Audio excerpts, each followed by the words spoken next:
Hi friends, నమస్తే.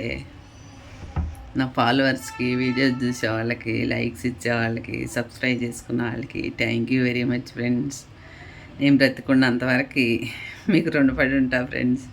ఎందుకంటే నేటి కాలంలో ఫ్రెండ్స్, మనం కన్న పిల్లలు మనకు గారు, మన బంధువులు గారు, అక్క చెల్లెళ్ళు, అన్నదమ్ముళ్ళు ఎవ్వరు కారు ఫ్రెండ్స్.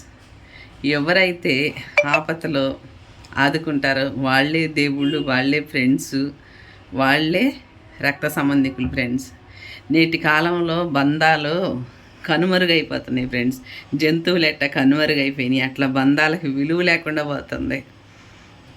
కానీ ఒక్కటి గుర్తుపెట్టుకోవాలి ఫ్రెండ్స్, ఈ బంధాలకు విలువైన వాళ్ళు ఒక తల్లి కంటేనే భూమి మీదకి వచ్చారు. ఆ తల్లికి కూడా ఇవాళ రేపు గౌరవించటం లేదు. ఆ తల్లితో కూడా విశ్వాసంగా ఉండలేకపోతున్నారు ఫ్రెండ్స్.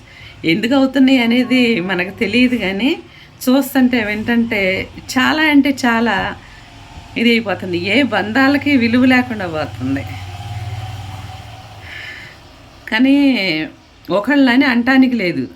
తల్లిదండ్రి కొంతమంది పిల్లలకి అన్యాయం చేస్తున్నారు, పిల్లలు తల్లిదండ్రికి అన్యాయం చేస్తున్నారు, ఈ ఫ్రెండ్స్ అన్యాయం చేస్తున్నారు, చుట్టాలు ముంచేస్తున్నారు. ఇవి కామన్ ఫ్రెండ్స్, జరుగుతూ ఉంటాయి. కానీ మనం ఏంటో చేయాల్సింది ఫ్రెండ్స్ తెలుసా?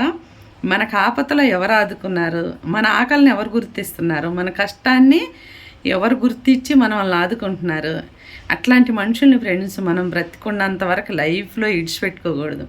ఇడిచిపెట్టుకున్నామనుకో ఇక మన బతుకు కుక్క కన్నా ఏనవైద్ది ఫ్రెండ్స్. ఇది మాత్రం నిజం. ఎందుకు చెబుతున్నాను తెలుసా?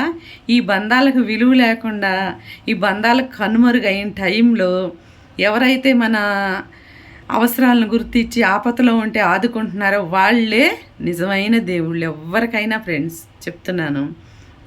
అందుకే ఎవరన్నా మీ లైఫ్లో మీకు మేలు చేసిన వాళ్ళు ఉందా, మీకు హెల్ప్ చేసిన వాళ్ళు ఉందా, మిమ్మల్ని మంచి చెడు పలకరించి అడిగేవాళ్ళుండా, అస్సలు పోగొట్టుకోబాకండి ఫ్రెండ్స్. ఎందుకో తెలుసా? ఒక్కసారి మనం వదిలేసామనుకో ఆ బంధాలు మళ్ళీ దొరకవు. ఒక్కసారి తెగిపోయిందనుకో, దారం ముడేస్తే ముడేసినట్టే ఉంటుంది.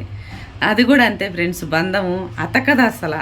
అందుకే జాగ్రత్త చాలా అవసరం ఫ్రెండ్స్. ఎప్పుడు ఎవరికి ఎలా ప్రాణాలు పోతాయో తెలియదు. ఈ భూమి మీద ఉన్నంత వరకు ప్రశాంతంగా ఉండి మనల్ని ఎవరు కావాలనుకుంటున్నారో, ఏ బంధమైనా సరే ఎవరు కావాలనుకుంటున్నారో, ఎవరు నిజమైన ప్రేమ చూపిస్తున్నారో వాళ్ళ మీదే ఫ్రెండ్స్ మీరు ధ్యాస పెట్టండి. వాళ్ళతోనే మీరు టచ్లో ఉండండి. అది ఏ బంధమైనా సరే.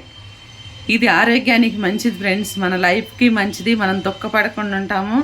రేపు సచ్చినా కానీ మోక్షానికి వెళ్తాం ఫ్రెండ్స్. Bye, see you.